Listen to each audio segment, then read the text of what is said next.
Greetings, members, one and all of the Salivation Nation. We are in silver production overload. And go figure, because we're also in a silver squeeze at the same time. Let's explore.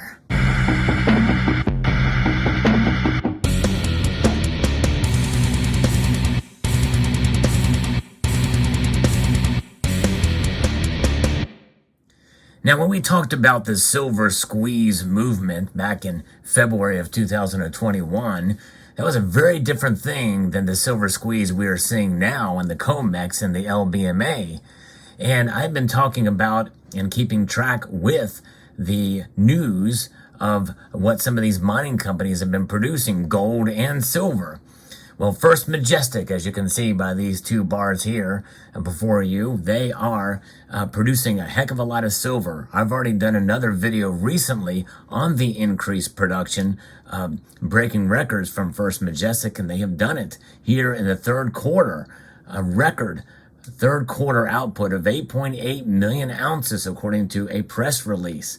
Very interesting. This is the silver equivalent up to 21% more year over year. They're producing 2.7 million ounces of silver and 67,072 ounces of gold.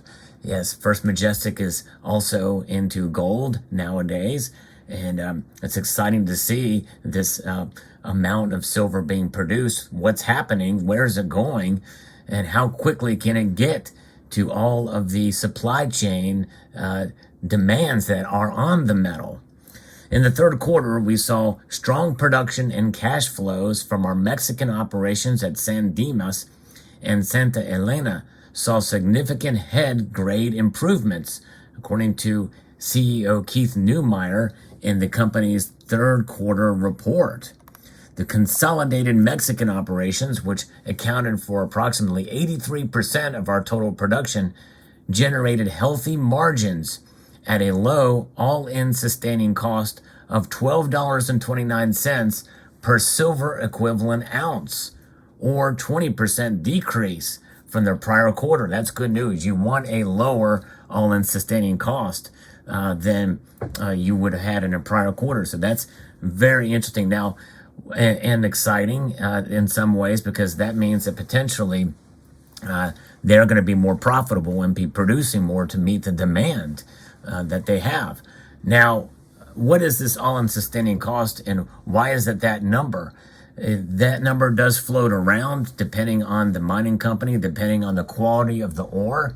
And First Majestic is one of the few that do primary silver mining. Primary silver mining is becoming a lost art, I guess you would say, or a lost industry, because most silver, the vast majority, is mined as a byproduct of other metals.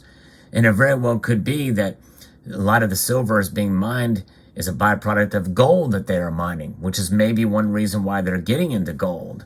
That's a very interesting, and we don't know exactly but how that figure is coming together. But the all-in sustaining cost, which means the cost to produce an ounce of silver.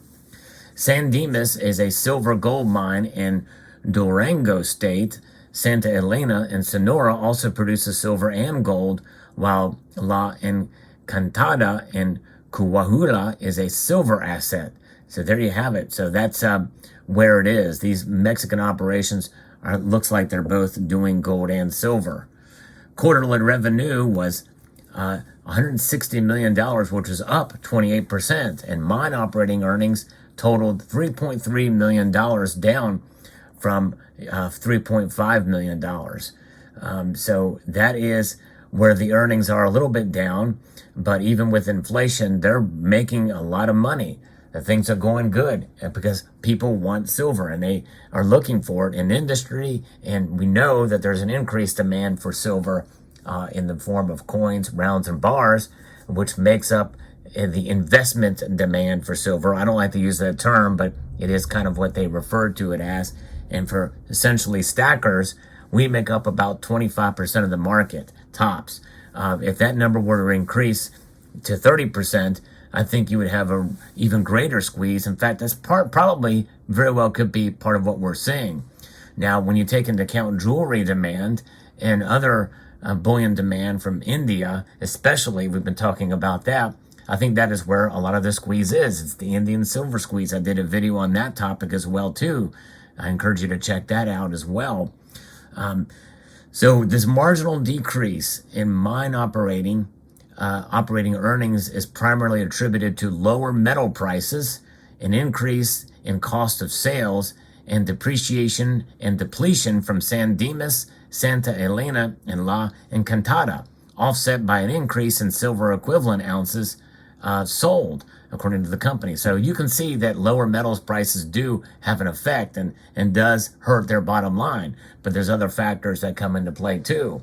Obviously, they prepare for moves like this in the markets where the prices fall. They're a company that has to be prepared for this type of thing.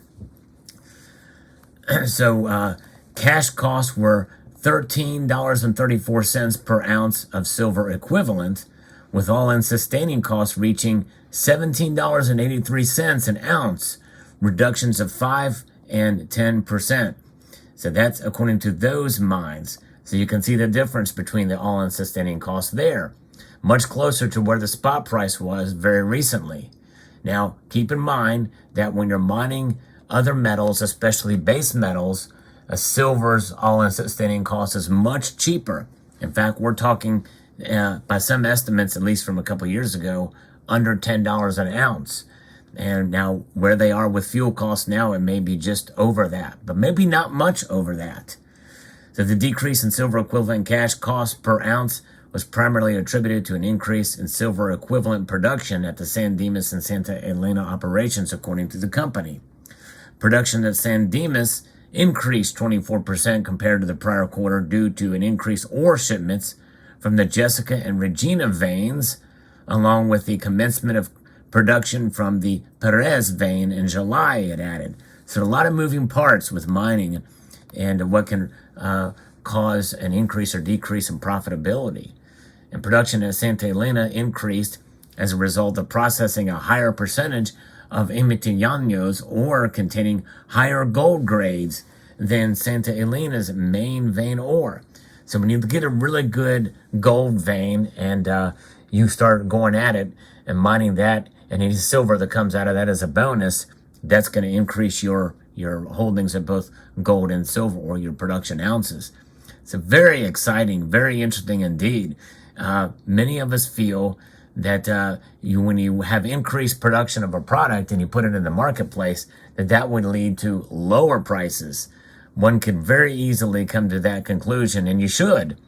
But I'm of the mind, looking at the nuance of things, and I'm thinking that if you have the silver and you're sending it out there and there's a great demand for it, and there are occasions where that demand could feed and off of even more demand.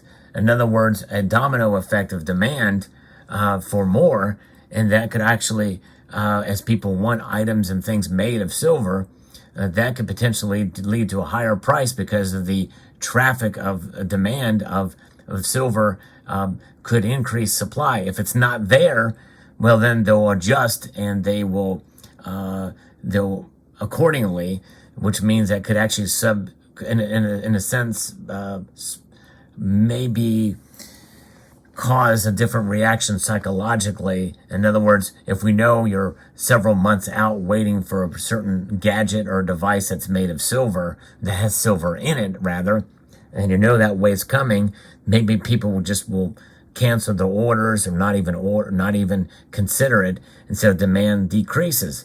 But if there's silver available, and for some of these products, especially for some of those green energy initiatives, which some of this stuff is being mandated by governments, and you see that there are going to be increasing demand that's outside of the natural free market, that could cause the price to go up. And so that's why I think this increase in mining supply or mined silver very well could lead to that, because companies like First Majestic and other silver miners know this. And so they're increasing mining and increasing their stockpiles so they can meet that demand for electric vehicles, photovoltaics, and other things. So very interesting indeed. But nonetheless, we as stackers of this metal, we are seeing that increased demand in the form of high premiums right now. And the premiums are not going away, and the wait times for silver are increasingly getting worse or longer. And so all we can do is just continue to press on for pressed bars in this case, and continue to hold on to our silver. I think it's the worst time to sell it, and it may be tempting with some of the premiums that some of these dealers are giving you for some of the silver that you have in your stack. But think about it. If they're willing to pay more for it from you, to me, that means there's something happening in the silver market. I would encourage you to hold on to it, but that's just my opinion. Let me know what your thoughts are in the comment section below. Hope you found this video informational and educational. And let me know what your thoughts are. I'd like to extend a multitude of gratitude to each and every one of you for taking the time to watch this video, and to encourage you to please rate, share, comment, and subscribe.